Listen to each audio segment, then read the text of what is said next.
Hallo und herzlich willkommen zur 41. Folge von Suzerain. Immer noch leider ohne Apfel. Letzte Folge haben wir uns ein zweites Mega-Project angeschaut, welches wir auch gemacht haben. Und heute geht es nach der Healthcare. I was having my afternoon tea in my office and going through newspapers. One of the headline piqued my interest in read. Polio crisis in Welland.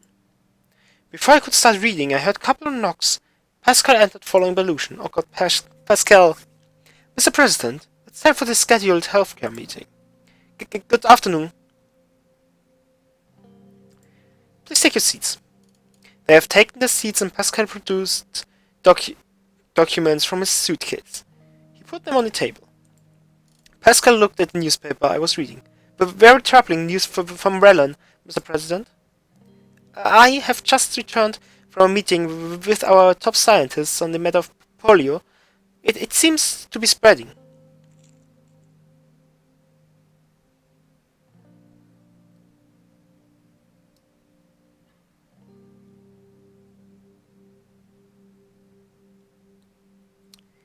Indeed, this might have dire consequences in the region.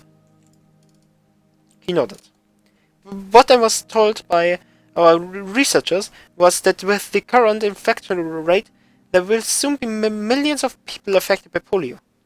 So we have notified all of our healthcare staff, especially the ones closer to the Welland border. Unfortunately, there are also the more rural areas where we lack on equipment and staff. We need to be ready for any possibility. I doubt it is that serious yet. Regardless, back to the topic, Mr. Pennywell. Pascal put on his reading glasses and ran through the documents. He didn't say anything for a whole minute. Mr. Pennywell? Yes, of course. Let's start. He put the papers down, cleared his throat, and looked at me. In general, the ministry is somewhat content with a budget decision that was made. At least we didn't get a cut. But I'm still happy that the administration continues to support healthcare at the same level as before, though this limits on our options significantly.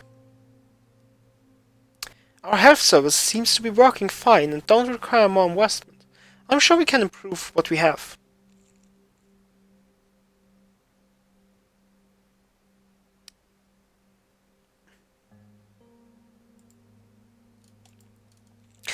I don't see many ways out of this particular situation. We need funds to bring improvements.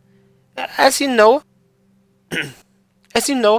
I've been preparing a new privatization program that would create funds through selling of unused ministry property and some extra taxes.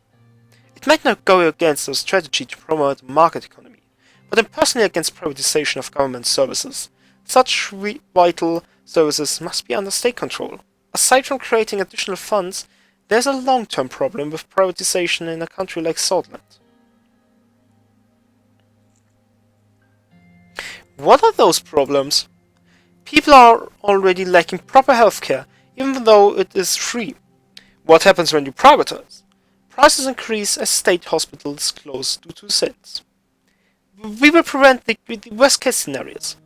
There needs to be healthy structural improvements in this sector. This is not a casual lesbian. You're talking about Scotland, in which the healthcare is free for now. We have people who have their lives depending on a service that is free to them. Messing with that structure will definitely hurt us politically in the future. That I know of for sure. But the choice is yours, Mr. President.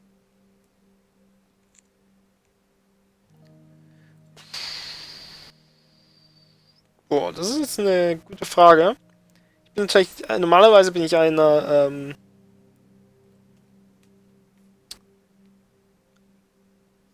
der sagt, wir machen keine Privatization. Aber ich glaube, hier machen wir es, weil, wieso nicht? We will promote privatization and allow the private sector to invest and buy government's health properties. Excellent. We can turn that extra money to something useful. I shall let my partners know. I don't think that was that was the right choice. So since we will have extra fund, the spending policy question remains. How are we going to spend our money for health? What are your suggestions? We have three options to use the majority of our funds on. We can build new hospitals when needed. We can spend money on increasing salaries for health workers, or we can spend money to improve existing treatments in rural areas.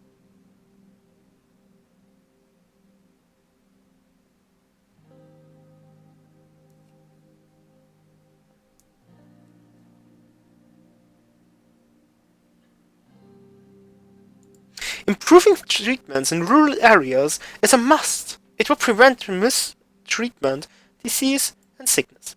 Our rural clinics are old, ill-equipped, and understaffed, which causes a huge urban and rural disparity.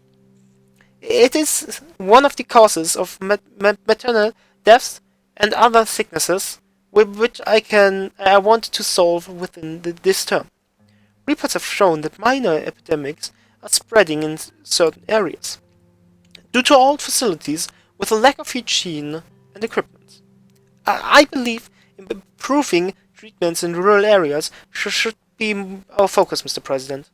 It would be best to consider the political advantage of each one, as well as the practical advantages, before making a decision. A few minutes went by in contemplation, as the moment to make a decision came near. Improve rural treatments by hiring new health staff and upgrading equipment in rural areas. The new contracts for improvements will be drawn up immediately. That is all then. Very well, fruitful meeting, nevertheless nice and short. Just the way I like it! Pascal gathered his documents and left along with Lucian. Nice, dann haben wir Healthcare jetzt auch gemacht. Dann müssen wir mit Franz Richter reden, über den upcoming Vote.